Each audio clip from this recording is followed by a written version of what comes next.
Ja Morant trending sa China. Unang beses na ginawa ito ni Kuminga, lumapit kay Scott Perry para kunin mula sa Warriors, at Lakers fans nagkagulo sa sabay-sabay na pagkuha ng Lakers sa 4 na players. Si Ja Morant marahil ang pinaka nakaka-excite na dunker sa NBA sa ngayon.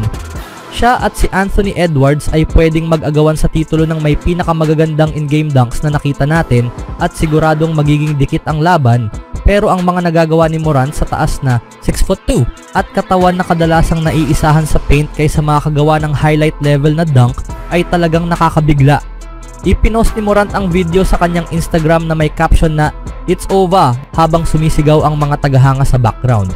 Ang nakakatawang bahagi rito ay hindi pa ganun katagal mula noong sinabi ni Morant na ititigil na niya ang pagdadunk sa mga laro dahil sa pisikal na epekto kapag siya ay na-foul. Noong Desyembre, sinabi ni Morant, "Hindi na talaga ako nagtatangkang mag-dunk. Akala nyo nagbibiro ako.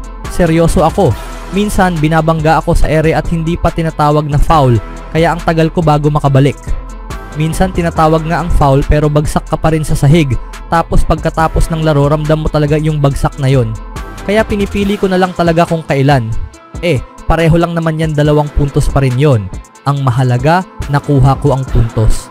Panandalian niyang sinunod ang sinabi niya, pero kahit ganoon, nagawa pa rin niyang makagawa ng sapat na high-flying dunks para makabuo ng top 10 dunks video na inilabas mismo ng opisyal na YouTube channel ng NBA.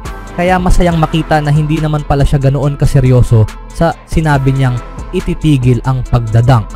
Ang pinakabagong video clip na ito ay muling nagpapaalala na kailangang sumali si Morant sa NBA Slam Dunk Contest tuwing All-Star Weekend. Noong nakaraang All-Star break, nagpakita siya ng kaunting interes na sumali nang mag-post siya sa X, former Twitter ng "Mac McClung might make me decide to dunk." Si McClung ay reigning 3-time slam dunk champion at kahit paano'y binuhay niya ang kompetisyon nitong mga huling taon. Pero mas magiging kapana-panabik kung makakasali sina Morant at Edwards. Ano sa tingin nyo dito mga kaibigan? Sa ibang balita naman, si Jonathan Kuminga ay nananatiling pinakamalaking pangalan sa natitirang free agency market. Maaaring magsagawa ang Golden State Warriors ng isang sign and trade, posibleng sa Sacramento Kings. Isang kawili-wiling galaw ito at bukas ang Kings sa posibilidad na gawin siyang kanilang starter. Sa loob ng 4 na season niya sa NBA, ipinakita ni Jonathan Kuminga ang malaking pag-unlad sa kanyang laro. Isa siyang sobrang atletikong wing player na may potensyal bilang scorer. Gayunpaman, hindi siya kailanman naging paborito ni Steve Kerr sa Warriors. Nagdulot ito ng tension sa pagitan ni Kerr at Kuminga. At sa kasamaang palad para sa power forward, mukhang wala siyang pangmatagalang kinabukasan sa Warriors. Nagkaroon ng komunikasyon sina Sacramento Kings at Jonathan Kuminga. Bilang marahil ang pinakamalaking restricted free agent na natitira, maaaring maisali si Kuminga sa isang sign and trade sa Sacramento Kings. Si Kuminga ay isang promisoryong manlalaro na karapat-dapat makakuha ng lehitimong pagkakataon. Sa Warriors, hindi siya nabigyan ng sapat na tiwala dahil mas gusto ni Kerr na umasa sa kanyang mga veteranong sina Draymond Green at Jimmy Butler. Maaring ito na ang katapusan ng kinabukasan ni Kuminga sa Warriors, kahit na kaya sana niyang pumalit sa kanila habang sila'y tumatanda. Maaring siya ang maging sentro ng plano ng Kings na isang nakakaengganyong ideya para sa isang batang manlalaro. May kakayahan siya para gawin ito at tinatanggap niya ang pressure ng pagiging the guy sa isang team.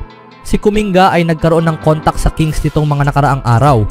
Ito ang unang beses na nakipag-ugnayan siya kina Scott Perry, Doug Christie at BJ Armstrong. Ayon sa aking nakalap, nagustuhan niya ang pitch na ibinigay ni Scott Perry, sabi ni Anthony Slater ng ESPN in Sacramento. Open ang isipan niya sa ideya ng Sacramento.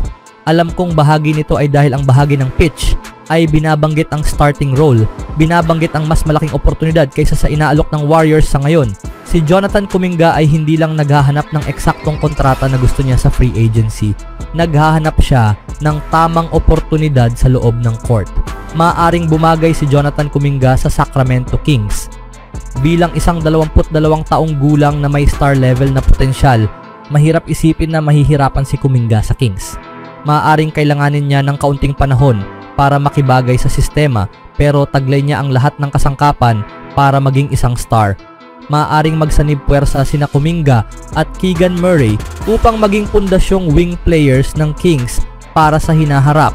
Napasama sa slump ang Kings matapos ang kanilang year 2023 na pagpasok sa postseason. Sa kasamaang palad, hindi na nila muling nakuha ang magic na yon na nagresulta sa pag-alis ni De'Aaron Fox.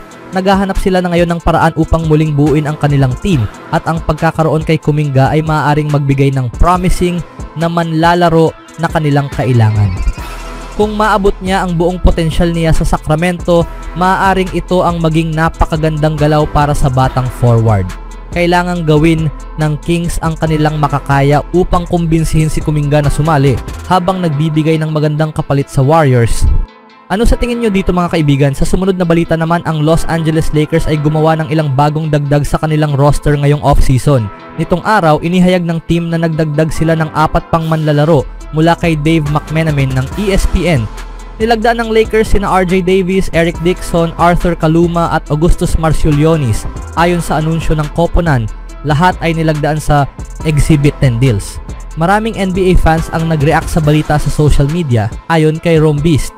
So we still have an open two-way spot. Maybe these guys all fight at training camp to get it. So may bakante pa tayong two-way spot. Baka maglaban-laban ang mga to sa training camp para makuha yon. Ayon naman sa isang fan, Arthur and RJ followed their journey thus far and I'm still interested in what they offer the organization. Susundan ko na sina Arthur at RJ mula pa noon at interesado pa rin akong makita ang maiaambag nila sa organisasyon. Para naman kay Lee Odwin Jr., Dixon is the best of the bunch. Si Dixon ang pinakamagaling sa grupo. Nag-comment naman ng isang fan, always loved and respected RJ's game, he's a hard worker. Can't wait to see him play for my team. Palagi kong hinangaan at nire-respeto ang laro ni RJ. Isa siyang masipag na manlalaro. Di na ako makapaghintay na makita siyang maglaro para sa team ko. Sinusundan ko na sina Arthur at RJ mula pa noon at interesado pa rin akong makita ang maiaambag nila sa organisasyon. Para naman kay very simple idea yun, Eric Dixon is a very intriguing prospect. Curious to see how he looks when healthy. Si Eric Dixon ay isang napaka-interesanting prospect. Interesado akong makita kung paano siya kapag nasa kondisyon na. Nagpahayag rin ng isa, i-trade si Luka at bumuo ng team sa paligid ni RJ Davis. Nag-comment rin si Hoodie Skinasio sa X, Kaluma is the dark horse. He played really well in his time on the court. I like him to make a two-way. Isa rin si Hoop Talkwin na nagsabing, gustong-gusto ko ang mga signings na ito. Sa tingin ko, ang huling two-way spot ay mapupunta kina Dixon o Kaluma at isa ring fan ang na-hype ng sinabi niyang, grabe, nakalimutan kong nakuha rin pala ng Lakers ang leading scorer sa college. Napagod na ako sa mga taong nagpapanggap na hindi magiging contender ang Lakers sa susunod na taon. Ang pinakahuling titulo ng Lakers ay nakuha nila noong year 2020 season. Mula sila sa isang season kung saan natalo sila ng Minnesota Timberwolves sa unang round ng NBA playoffs sa loob ng 5 laro. Anong masasabi nyo sa signings na ito mga kaibigan?